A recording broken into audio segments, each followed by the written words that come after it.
The microscopic world an introduction. हमारी पृथ्वी पर एक ऐसा संसार है जो हमारी आंखों से दिखाई नहीं देता। यह संसार माइक्रो ऑर्गेनिजम्स का है जो हमारे चारों ओर फैला हुआ है। यह माइक्रो ऑर्गेनिजम्स का संसार है। ये जीव इतने छोटे होते हैं कि इन्हें देखने के लिए हमें सूक्ष्मदर्शी यंत्र की जरूरत होती है। माइक्रोस्कोप की मदद से हम इन अदृश्य जीवों को देख सकते हैं और उनके बारे में अधिक जान सकते हैं। ये जीव हर जगह पाए जाते हैं। ये जीव हमारे जीवन में बहुत जरूरी काम करते हैं। वे पोषक तत्वों के चक्रण में मदद करते हैं, खाद्य पदार्थों के अपघटन में सहायक होते हैं और कई जैविक प्रक्रियाओं में महत्वपूर्ण भूमिका निभाते हैं। कुछ माइक्रो ऑर्गेनिजम्स हमें बीमार कर सकते हैं, लेकिन बहुत से हमारे लिए अच्छे भी होते हैं। हमारे पाचन तंत्र में रहने वाले लाभकारी बैक्टीरिया हमारे स्वास्थ्य के लिए महत्वपूर्ण होते हैं। यह लेख माइक्रो ऑर्गेनिजम्स की दुनिया, उनके प्रकार और उनके महत्व के बारे में बताएगा। हम जानेंगे कि ये माइक्रो ऑर्गेनिजम्स कैसे वर्गीकृत होते हैं, उनके विभिन्न प्रकार क्या हैं और वे हमारे पर्यावरण और जीवन के लिए कितने महत्वपूर्ण हैं। माइक्रो ऑर्गेनिजम्स की विविधता और उनके विभिन्न आवासों के बारे में जानना भी महत्वपूर्ण है। ये जीव विभिन्न पारिस्थितिक तंत्रों में पाए जाते हैं और कई बार सहजीवी संबंधों में भी रहते हैं। माइक्रोबायोलॉजी के क्षेत्र में हो रहे नए अनुसंधान और प्रगति के बारे में भी हम चर्चा करेंगे। इन जीवों का अध्ययन करने से हमें भविष्य में कई नई संभावनाओं और लाभों का पता चल सकता है।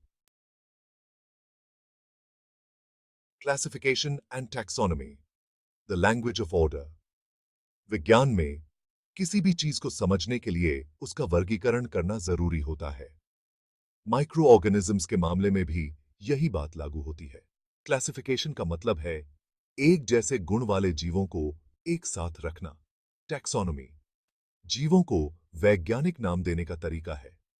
यह वर्गीकरण और नामकरण हमें अलग-अलग माइक्रो ऑर्गेनिजम्स के बीच का अंतर समझने में मदद करता है। Bacteria, the workhorses of microscopic life. Bacteria एक कोशिकीय जीव होते हैं जो प्रोकैरियोटिक सेल्स से बने होते हैं। ये माइक्रो ऑर्गेनिजम्स पृथ्वी पर सबसे प्राचीन और सबसे व्यापक जीवन रूपों में से एक हैं। इनमें एक स्पष्ट केंद्रक नहीं होता है। इसके बजाय इनका आनुवंशिक पदार्थ एक न्यूक्लियोइड क्षेत्र में स्थित होता है। बैक्टीरिया को उनके आकार के आधार पर अलग-अलग समूहों में रखा जाता है। कोकस, जो अक्सर समूहों में पाए जाते हैं, बेसिल्स, जो अक्सर एकल या श्रृंखला में होते हैं, और स्पिरिला, जो अपने अनोखे आकार के कारण आसानी से पहचाने जाते हैं। ये जीव कई तरह के वातावरण में पाए जाते हैं और बहुत से जरूरी काम करते हैं, जैसे कि पोषक तत्वों को दोबारा इस्तेमाल करने लायक बनाना, मिट्टी की उर्वरता बनाए रखना और भोजन को पचाने में मदद करना। इसके अलावा ये जैविक पदार्थों को तोड़ने में भी महत्वपूर्ण भूमिका निभाते हैं, जिससे पर्यावरण में संतुलन बना रहता है। हमारे पाचन तंत्र में भी बैक्टीरिया महत्वपूर्ण भूमिका निभाते हैं, जिससे हम अपने भोजन से पोषक तत्वों को अवशोषित कर पाते हैं। ये माइक्रो ऑर्गेनिजम्स वास्तव में हमारे जीवन के हर पहलू में महत्वपूर्ण हैं। Viruses, the link between living and non living. Viruses अजीब जीव होते हैं जिन्हें जीवित और निर्जीव के बीच की कड़ी माना जाता है। ये माइक्रो ऑर्गेनिजम्स इतने छोटे होते हैं कि इन्हें केवल माइक्रोस्कोप से ही देखा जा सकता है। ये केवल एक प्रोटीन कवच और आनुवंशिक सामग्री, डीएनए या आरएनए से बने होते हैं। इनका कोई सेलुलर ढांचा नहीं होता और ये अपने आप में कोई जीवन प्रक्रिया नहीं कर सकते। वायरसेस को जीवित रहने के लिए एक मेजबान सेल की जरूरत होती है। बिना मेजबान के ये निष्क्रिय रहते हैं और किसी भी प्रकार की गतिविधि नहीं कर सकते। ये होस्ट सेल में घुस जाते हैं, अपनी जेनेटिक मटेरियल उसमें डाल देते हैं और सेल को अपनी ही और प्रतियां बनाने पर मजबूर कर देते हैं। इस प्रक्रिया में वे होस्ट सेल की सामान्य कार्यप्रणाली को हाईजैक कर लेते हैं और उसे अपने फायदे के लिए इस्तेमाल करते हैं। इस प्रकार लिविंग और नॉन लिविंग के बीच की कड़ी बन जाते हैं, क्योंकि वे केवल होस्ट सेल के अंदर ही सक्रिय होते हैं और बाहर निष्क्रिय रहते हैं। Fungi nature's recyclers. Fungi eukaryotic जीव होते हैं जो मशरूम, मोल्ड और यीस्ट जैसे कई रूपों में पाए जाते हैं। ये जीव मृत कार्बनिक पदार्थों को तोड़कर पोषक तत्वों को वापस मिट्टी में मिलाने में महत्वपूर्ण भूमिका निभाते हैं। कुछ कवक पौधों के साथ मिलकर रहते हैं और एक दूसरे की मदद करते हैं, जबकि कुछ मनुष्यों और जानवरों में बीमारियां पैदा कर सकते हैं। Protozoa unicellular wonders.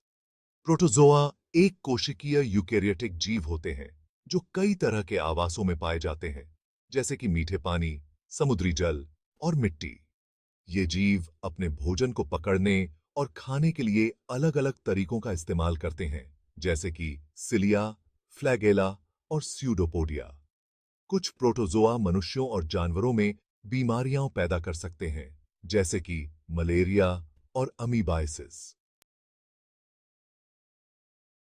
हेलमिंथ्स, members of the parasitic world.